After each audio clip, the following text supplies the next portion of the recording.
bismillah ci ëttu yëglekaay yi yéen kaay def waxtu.com seen bokk seen xarit Cheikh Bey moo ñëw di fesal di ci ëttu yëglekaay yi yéen kaay yi tey rek la mercredi 20 mars ci atum 2024 bi nga xam ne moom la ñu nekk bokk na ci li nga xam ne moom moo ci gën a fës di course hippique bu Sénégal mboolem amateurs yi ak turfistes yi ñoom ñee ñëpp daal gis nañ ne daal sëngëm nañ ndax rawante bi nga xam ne moom lañ génn doon dimanche bi nga xam ne moom lañ génnoon mu doon rawante boo xam ne rawante bu neex a neex la ñu gis participants yi ci amoon mustu am ci benn course 99 chevaux lañ amoon muy téeméer yu manqué benn ñu bëggoon kon namaatoon ko ci dimanche bi nga xam ne moom lañ dëgmal mais daal mënu la nekk li waral mënu la nekk daal ku ne xam na ko jël sax ñu ciy jaar di ci jaar wala ñu koy bay passe 4 ak 8 ñoom ñoo ko wax nee na daal wax ko daal bari wax la ndax daal kenn ku ne xam ne ne réew mi amul benn discipline boo xam ne daal dana ko fi amal ci dimanche bi nga xam ne mooy yemoog le 24 yemoog élection yi nga xam ne mooy élection présidentielle yi ki nga xam ne nag moom moo gàntal loole di président Lamine Diop am na sax ñu doon wax naan ca samedi ga waaye daal samedi googa sax dara di ci dul wóor moo tax daal mu daat koy supprimer daal ne course daal du am en tout cas moom ñi nga xam ne ñoom ñooy entraîneurs yi ak jockey yi nga xam ne ñoom ñooy tàggat fas yi ñoom ñooy daal bëggoon nañ course am ba àgg ci lool ndax nee nañ daal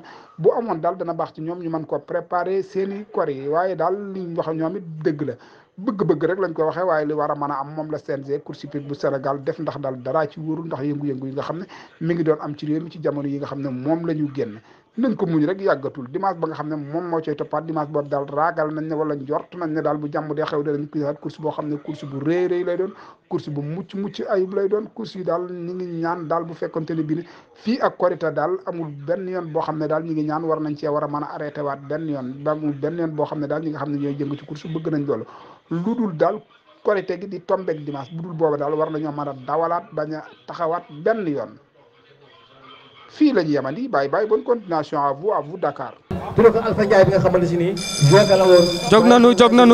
jóg nanu allahu akbar am na fas wu génn jaar ci biir course bi di daw waaye 2 ans yaa ngi nii kabar wut si mu mel ni Misaan moo ñëw si kanam deuxième position Balaz 3e position Ndini Aydara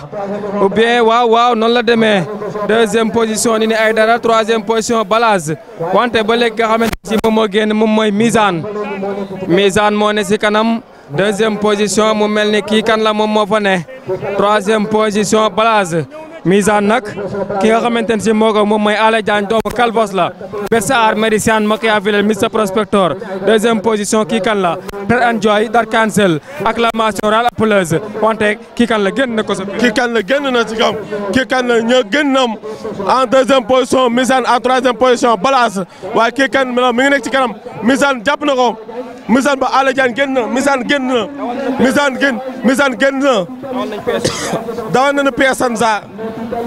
dawal nañu Piacenza waaye kii xam ne moo génn ba tey kii kan la génnaat na dal na ci kaw kii xam ne moo di Misaan waaye kii xam ne Balaz ñëw na 3e position waaye kii xam ne ba léegi moo génn moo di kii kan la Las Palmas 3e position nekk kii xam ne moo di Misaan 3e position nekk kii xamante ne si moo di kii xam ne moo di Misaan gaa yaa ngi noonu ndeysaan si 200 mètres bi ko sa pex 200 mètres bi dina métti diggante Misaan ak kii xam ne moo di kii kan la Las Palmas. attention Misaan kii kan la Balaz kii kan la Balaz raw na première 2e kii kan la 3e diggante Misaan ak Piacenza